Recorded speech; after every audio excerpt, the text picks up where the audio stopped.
Radhe Radhe everyone, happy Holi from serial Siyapa. वह राधा कृष्ण के आज रात के एपिसोड में क्या होने वाला है, चलिए आपको बताते हैं ये इंटरेस्टिंग अपडेट। लेकिन उससे पहले अगर आपने हमारे चैनल को लाइक शेयर और सब्सक्राइब नहीं किया है तो गाइस प्लीज सब्सक्राइब जरूर करें।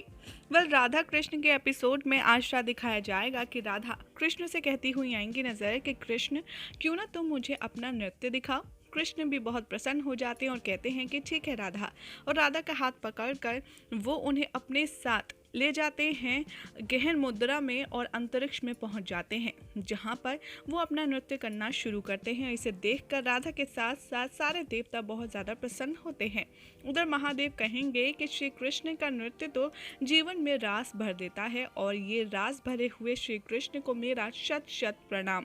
नाचते नाचते श्री कृष्ण बहुत ही ज़्यादा गंभीर मुद्रा में आ जाते हैं और उन्हें अचानक से वो सारी बातें याद आने लगती हैं कि कैसे दामा ने राधा को श्राप दिया था जब वो और कृष्ण गोलोक में थे और वो दोनों कैसे जुदा होकर कर पृथ्वी पर आ गए थे। दूसरी तरफ दिखाया जाएगा कि जब पृथ्वी पर दामा आते हैं तब श्री कृष्ण के पास वो अपनी गलती का प्रायश्चित करने आते हैं और कहते हैं कि श्री कृष्ण, मैंने और राधा के साथ बहुत बड़ा अन्याय किया है, आप मुझे इसके लिए श्राप दीजिए। यहाँ पर श्री कृष्ण कहते हैं कि नहीं, मैं तुम्हें श्राप नहीं दे सकता, लेकिन हाँ, जो तुमने काम किया है उसका फल तो तुम्हें भुगतना होगा और इस फल स्वरूप अब से तुम पृथ्वी लोक पर एक असुर की तरह ही रहोगे। श्री दामा यहाँ पर असुर के रूप में एक गुफा में वास करने लगते हैं और तभी श्री कृष्ण नकारात्मक शक्तियों के चलते आभास करने लगते हैं और उनका जो अच्छा मूड होता है वो खराब होना शुरू हो जाता है। श्री कृष्ण को यहाँ पर समझ आ जाता है कि दामा यहीं कहीं उनके पास है और उनसे मिलने की कोशिश कर रहा है, जिसे देखकर वो बहुत ही ज़्यादा क्रोध में आ जाते हैं और उनके चेहरे पर चिंता भी नजर आती है और वो गुस्से में नाचने लगते हैं, जिसे देखकर राधा रानी, महादेव, सब कोई बहुत ज़्यादा परेशान हो जाएंगे। राधा कहती आएंगी नजर कृष्ण से कि कृष्ण, ये तुम्हें क्या हुआ है, ये तुम ऐसे नृत्य क्यों कर रहे हो कृष्ण, मुझे तुम्हारी बहुत चिंता हो रही है। तो यहाँ पर महादेव भी कहते हैं कि ये तो श्री कृष्ण का विभत्स रस है, अगर मेरे आराध्य विभत्स रस में नृत्य करते रहेंगे तो पूरी सृष्टि का संतुलन बिगड़ जाएगा। राधा भी यहाँ बहुत ज़्यादा अपसेट होती हैं और वो कहती रहती हैं कृष्ण से कि कृष्ण, तुम ये क्या कर रहे हो, ऐसा मत करो, रुक जाओ, वगैरह वगैरह। यहाँ पर महादेव कहते हैं कि ये विभत्स रस है, यानी कि विनाश का रस, और अगर श्री कृष्ण ने खुद को नहीं रोका तो मुझे बलपूर्वक ये विभक्त रस वाला नृत्य रोकना पड़ेगा और मैं नहीं चाहता कि मुझे अपने आराध्य पर बलपूर्वक कोई भी अपनी शक्ति इस्तेमाल करनी पड़े। लेकिन श्री कृष्ण, यदि आपने मेरी बात नहीं सुनी तो मुझे मजबूरन अपनी शक्तियों का प्रदर्शन करना पड़ेगा। महादेव की कोई भी बात श्री कृष्ण के कानों तक नहीं पहुंचती और वो गुस्से में नृत्य करते ही रहते हैं। महादेव राधा रानी के पास जाते हैं और उनसे कहते हैं कि आपकी तो सभी बातें मेरे आराध्य मानते हैं ना, तो परंतु इस बार ऐसा क्या हुआ है जो वो आपकी भी नहीं सुन रहे। राधा कहती हैं कि मैं खुद नहीं जानती कृष्ण, तुम रुक जाओ, अगर तुम्हें कुछ हो गया तो मैं भी जीवित नहीं रह पाऊंगी। लेकिन कृष्ण ये सुनकर भी और ज़्यादा क्रोध में आ जाते हैं और वो बिल्कुल भी नहीं रुकते, और वो इसलिए ऐसा करते हैं क्योंकि जो भी असुरी शक्ति होती है वो उनके निकट होती है, और जैसे ही वो असुरी शक्ति चली जाती है श्री कृष्ण अपने रौद्र से शीतल अवतार में आने लगते हैं और ठीक ठाक हो जाते हैं। ये देखकर महादेव उनको धन्यवाद देते हैं और कहते हैं कि अच्छा हुआ मेरे आराध्य, आप जो सही समय पर अपने गुस्से को, अपने क्रोध को शांत करने में सफल हुए, अन्यथा मुझे ये अपराध करना पड़ता और मजबूरन अपनी शक्तियों का प्रदर्शन आप पर करना पड़ता। यहाँ पर राधा कहती हैं श्री कृष्ण के पास जाकर, कृष्ण आखिर ऐसा क्यों हुआ, तुम ऐसा क्यों कर रहे थे, और वो कृष्ण से बहुत सारे सवाल पूछने लगती हैं।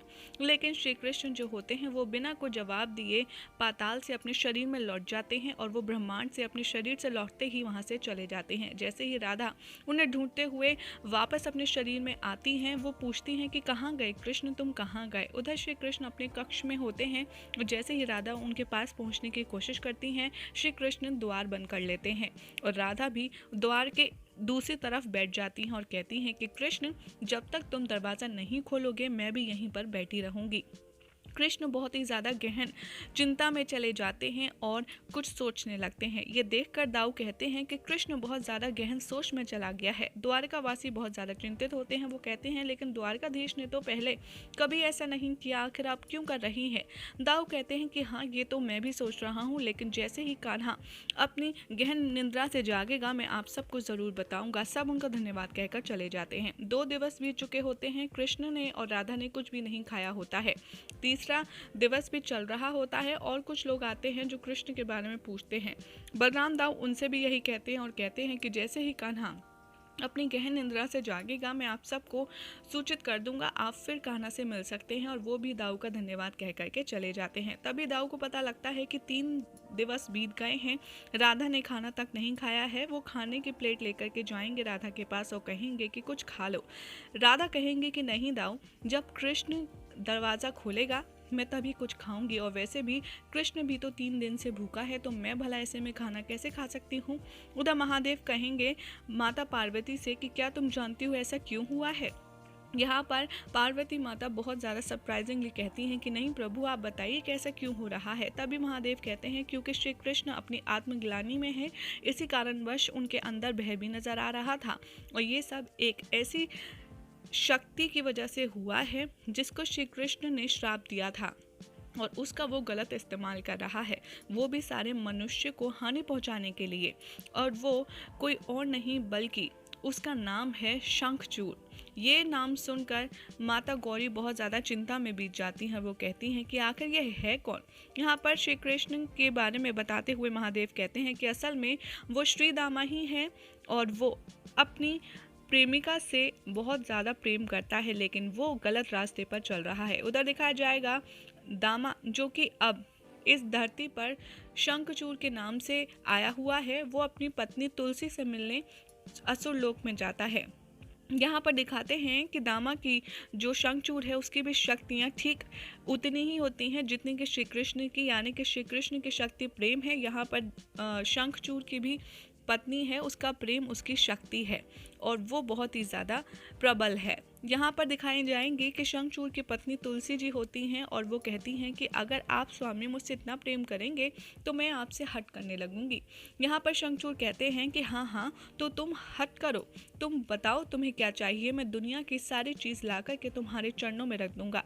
तुलसी जी कहती हैं कि नहीं स्वामी, मुझे इन सब की ज़रूरत नहीं, मुझे बस आपके साथ और प्यार की ज़रूरत है।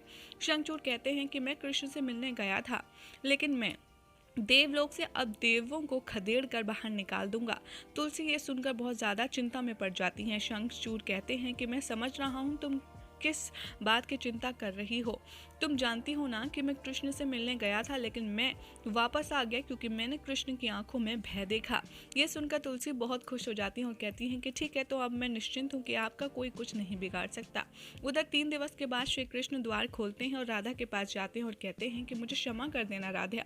राधा कृष्ण को देखते हैं और कहती हैं तुमने ऐसा क्यों किया है कृष्ण, आज से पहले तुमने ऐसा कभी नहीं किया। कृष्ण राधा से कहते हैं यहाँ पर एक असुर है जिसे मैंने श्राप दिया था और अब उसी के लिए मुझे आत्मग्लानि हो रही है। राधा कहती हैं कि तुम तो कभी कुछ अनुचित करती ही नहीं हो, तो फिर किस बात की चिंता। कृष्ण कहेंगे लेकिन इस बार मैंने कुछ ऐसा किया है जिससे ये पूरा संसार मुश्किल में आ सकता है। राधा कहती हैं कि नहीं, ऐसा नहीं हो सकता कृष्ण, तुम तो सभी असुरों को परास्त कर चुके हो और इस असुर को भी तुम मार दोगे, मुझे यकीन है। कृष्ण कहेंगे कि नहीं राधा, इस असुर को परास्त करना इतना सरल नहीं है। राधा, जैसे मेरी शक्ति तुम हो ठीक वैसे ही उसकी शक्ति भी प्रेम है। राधा सरप्राइज लिंक पूछती हैं कि भला प्रेम किसी के लिए कैसे अशुभ हो सकता है। कृष्ण क्रोध में आते हैं, फिर कहते हैं कि बिल्कुल हो सकता है, कोई प्रेम से शगुन कर सकता है तो कोई प्रेम से अपशगुन भी कर सकता है। वो उसे अशुभ भी यूज कर सकता है और उसके साथ अनुचित और विनाश भी कर सकता है। यही हो जाएगा आज रात के एपिसोड का एंड।